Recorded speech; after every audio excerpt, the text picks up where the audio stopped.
RMJ movie reviews back again. Um, all of us Halloween fanatics have been checking out the release of Halloween 2018. What I own here is the Blu-ray. I have not caught up with 4K yet, so this is the Blu-ray DVD edition of the film. I've said millions of times on my channel that I'm a Halloween fanatic. I usually don't do Blu-ray reviews, but I was very tempted because I saw this at the store um, to check it out. It's just going to be a review of the Blu-ray. But you know, I told you guys my feelings about the Halloween 2018 film. I thought it was an okay film. I have since seen the film three times now, or yeah, three times I've seen it. I've seen it two more times since the original theatrical release. Um, I guessed it on Pizzow's channel on the Sausage Factory, and we had a discussion about the film, and I kind of gave my thoughts on it on that channel too. So, you know, you guys want to check it out, look at those two things about how you feel about my feelings on the film. But as it stands, this Blu-ray, I'm going to strictly talk about the special features, and then lastly, I'll give a re-opinion on the film very shortly. But as far as the special features are concerned on this Blu-ray,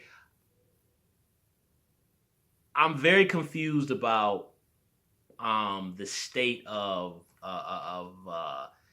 it's very frustrating to me that they keep switching the formats on everything. And I understand, maybe I'm just a little bit behind the times, but look, it was DVD, now it's Blu-ray, now it's 4K. And it's like I'm starting to get agitated with just like look at this right here. Why am I investing in these things? And this is why, like, honestly, like, I still shop at places like Walmart and stuff like that, because it's like, why am I going to keep investing in all this stuff if they're going to constantly keep changing these formats, changing the TVs? It's just really frustrating. I feel like it's a smack in the face to people. You know what I mean? I just don't. Now we got to change to 4K. I mean, I don't know. It's just irritating to me. But anyway, what I have found since we've gone to Blu-ray, at first it was way back, VHS tape. We used to have to fast forward all the way to the end of the tape to see some type of previews, special features, okay? Now they had DVD, where you guys know New Line in the beginning of DVD used to put out spectacular special editions. The Texas Chainsaw Massacre remake from 2003, excellent special edition DVD. Blade Trinity, even though I hate that film, great special features. There's many other editions of DVDs that have really fantastic featurettes. I don't know what's happening now, but with Blu-ray now, the special features are getting more and more terrible. And I mean terrible along the lines of like the special features on this are ridiculous. They're not good. And what I mean is they are equivalent to the HBO specials that they used to air on HBO back like in the 90s and actually throughout the 90s and the early 2000s. Those like maybe like, I'll even say those specials were at least 15 minutes, but I'm saying even shorter than the HBO First Look. I say these features, okay, you got Back in Haddonfield making Halloween, the original Scream Queen, The Sound of Fear, Journey of the Mask, The Legacy of Halloween. All these are at least 4 minutes apiece. That is shameful and absolutely ridiculous. And the only reason I say that is, it's just like, you know, if they were going to be that short, they could have kept them. And then they got the deleted scenes or whatever. The deleted scenes are okay. You guys can look them up online. I don't feel like talking about all of them. There's only one that I thought there's two of them that I thought were pretty good, which was, there was one where Michael Myers has the, you know, we have to have the kill dog scene and all. I think all the movies he kills a dog except for, I don't know, Resurrection and H2O. But at least in, you know, the ones up until I think number 6 that have Michael Myers, he kills an animal. But in this one, they bring it back again. He's got a dog, a dog hanging from a tree. And what's really kind of startling about it is you would think that a dog would be maybe hung from his neck, but no, he's hung upside down by his legs. And it really gives it a really uncomfortable. It looks very unsettling and it really made me uncomfortable looking at it. I mean, it's so man, I'm an animal lover, so it's so awful. It just he's hung upside down from his legs, and it looks like a real dog. Like when you see the Rob Zombie ones, or like I think the scene from 4 or something from 5, they look like fake dogs, but the dog looks real. And the way it's filmed from a distance, so you can't get a look at the dummy dog, but it just looks so, oh God, it's so creepy and hurtful and unsettling. And I think they should have left it in the movie, because I think although it is already indicated from the beating that Michael Myers administered on the two news reporter people that he's capable of extreme violence, even more than he did in the 78 film. I think they should have left it in. Some kind of way they should have tried to plug it in. It really would have lent to a lot of unsettling creepiness, but I really like that scene. But all these features on here, the ones I just mentioned, are just worthless. It just makes it very pointless to even purchase the DVD, because I'm at the point now where it's like my collection is getting bigger and I'm a film enthusiast. But the thing is that if they're going to keep changing these formats, going from Blu-ray to 4K, okay, so then if I build up a whole bunch of 4K, you're going to change another TV or thing on me again? I can't keep investing in these things. They're going to keep changing them on me. So the reason I even bought this is because, number one, I'm a completist. I'm a collector. The only one I don't own is Rob Zombie Halloween 2. The only reason I even bought this was because I was very interested in the special features.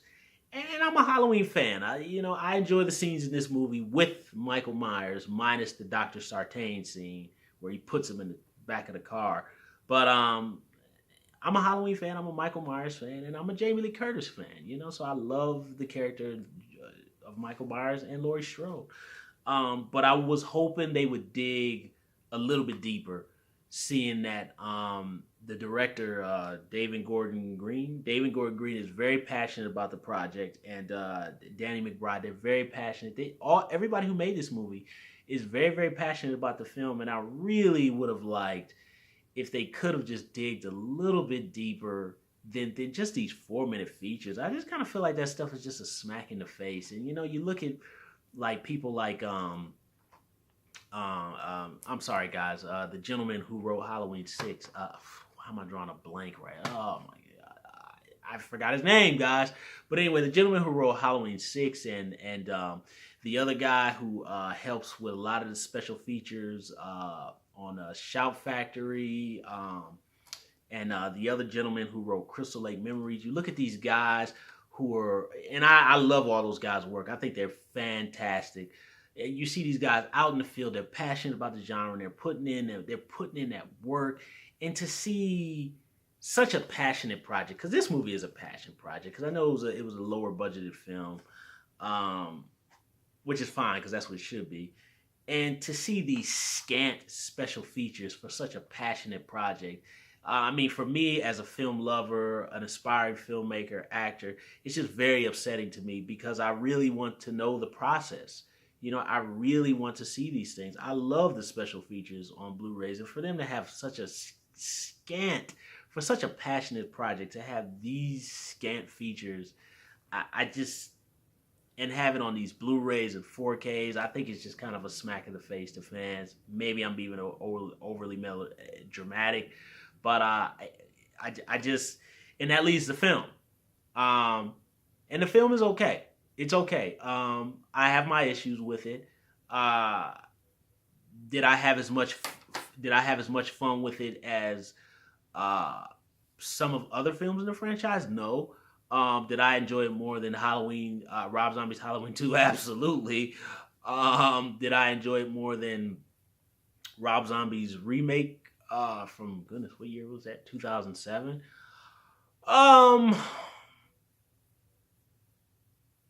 It's kind of yes and no. There's some things in Rob Zombie's first remake, I think in terms of the cinematography of Rob Zombie's Halloween remake, I think the way Michael Myers is lit in Rob Zombie's movie, particularly a scene where he's like chasing Laurie and he's standing over the empty pool, or there's a scene where Michael Myers is watching Danielle Harris and Laurie Strode drive off in the car, and he's standing shout. Hands down, the cinematography and lighting kills this new movie. I mean, it just kills it. And I think it's the way he looks, the dirty molded mask and the dirty mechanics outfit, just hands down destroys everything in this new movie. But this movie's got John Carpenter, so that's like a big kind of sock back. So it's a hit and miss kind of movie. I just thought it was okay. Upon rewatching it again, I don't think the rewatchability. I don't think the rewatchability is there. Obviously, like the films all of us old timers grew up on. Yeah, I call myself an old timer. I mean, I'm late 30s, almost 40s, so I'm getting to the old timers crowd. So those are the ones that we grew up on, which would basically be 1 through, I'd probably say 6, even though 6 came out in the mid 90s, but it's been long enough now so that it's part of that group of the older movies. I don't think it has that rewatchability like that. There's some problems I noticed in it with it. It's very hard to make the film feel Halloweeny, and that's because I'm a person who grew up, in the city of Cleveland my entire life when I was a young child. So I know what fall feels like. So for me, when I see films that are supposed to be Halloweeny, I kind of feel like Halloween is cold. We wear coats. There should be more leaves on the ground. Whatever. And I understand the first film. It's debatable whether people say the first film feels like Halloween or not. To me, it very much does feel like Halloween. Maybe that could be because when they used to always air the original film, it was always during Halloween. Maybe that has something to do with it. I don't know. And definitely Halloween 2 for sure feels like Halloween. Halloween 4, there's no debate about that. That hands down, I think between Halloween 4 and I think 6, they really nailed that fall feeling, especially 6, regardless of its problems in its storytelling and studio interference and fighting amongst the creators. That film just aesthetically is beautiful. It feels fall, it feels cold, it feels like it's Halloween. Just image wise, that's a beautiful movie. But I don't really feel that the rewatchability is quite there. But I will say anything that has Michael Myers in this movie, namely just him being on screen in the mask, is just fun to see. And Jamie Lee Curtis, she's an older woman now, but she's still beautiful. She's still a fantastic, strong actress. I guess it just shows that if you're a strong actor, you can still bring it, no matter. And I don't care nothing about age and all that, but I'm just saying for maybe younger viewers who didn't grow up with these actors when they were younger. But she can still bring it. She's fantastic. I like some of the other cast members too. The granddaughter, she was a good actress. Played the daughter character, she was good. Will Patton, he's always fantastic. The actor who played Dr. Sartain, I didn't care for the character, but he was a good actor. And John Carpenter's score. A nice little mix of the really older stuff and kind of melding the original soundtrack with a new sound. And I like that. I kind of like the little, there was a little rock kind of in the background. I thought that was pretty good. And there are some cues in the score upon rewatching the movie again that feel like old school Carpenter. Namely beats, and I mean literally like a beat, like boop, boop, boop, boop, boop, like a beat you would hear in They Live or Big Trouble in Little China, in Prince of Darkness. You can kind of hear, and then there's little subtle stings in there that go a little bit back to Halloween 2 and a little bit back to 1. I do recall rewatching it the other day. I think I did hear Laurie's theme a little bit in the movie. Somebody tell me if I'm wrong, but I think I did hear Laurie's theme a little bit. I think that was one theme that would have been extremely important to bring back that they did not bring back prominently in the film. That would have been very important. But it was nice to hear some familiar Carpenter-esque sounding beats. In particular, the scene where Will Patton finally sees Michael Myers face to face after he kills the babysitter and the boyfriend, and the music goes doom doom doom doom doom doom. Very old school Carpenter. So it'd have been nice if they could have kept that momentum going. Matter of fact, just throwing in an opinion on rewatching it, I think they should have just, the rest of the movie should have just been like that. That momentum shouldn't have stopped. From that scene on, it should have been Laurie and Will Patton driving around in a car, chasing Michael Myers throughout the city, trying to find out where he is before he kills somebody else. It should have been on a time clock thing, but as it stands, it just abruptly stops, and it kind of goes to scenes that I don't think helped move the story forward. But all in all, it's okay.